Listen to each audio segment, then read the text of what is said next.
day. This is the Professor, CBMG PhD.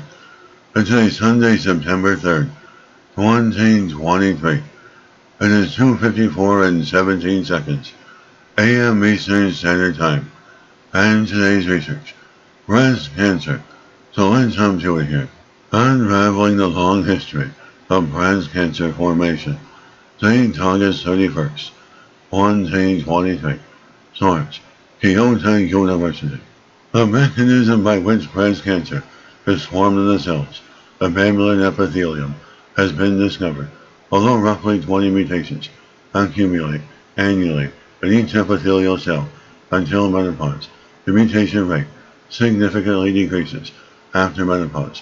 Accumulation also decreased after childbirth, suggesting the effect of estrogen in mammary epithelium.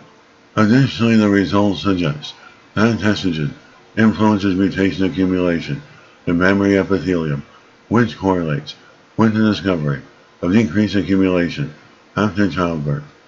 As 70% of breast cancers are understood to be estrogen sensitive, the team may shed light on estrogen's role in the initiation of breast cancer. As further investigation of the genetic relationship between breast cancer, its surrounding lesions, and normal epithelial cells led to mapping breast cancer's translocation, positive expansion. During expansion process, cells of multiple origins that would subsequently develop breast cancer manifested themselves at the average age of 30.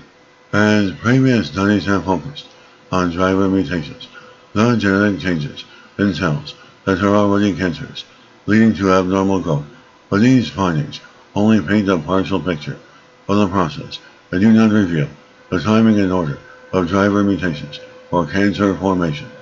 Normal-looking tissues may already contain numerous populations of non-cancer cells or clones that have acquired mutations in cancer-related genes.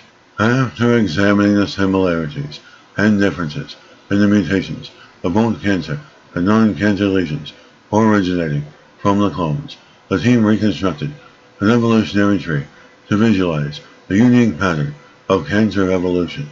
The study brings us closer to exposing the clinical profile of estrogen-sensitive breast cancer, particularly in premenopausal women, potentially aiding cancer risk monitoring and prevention. And this is the Professor of Microbiology, Bioinformatics, Pathophysiology, and Nature of Research. This video was created for educational purposes only. Hope you enjoyed listening. Until next time, have a great day.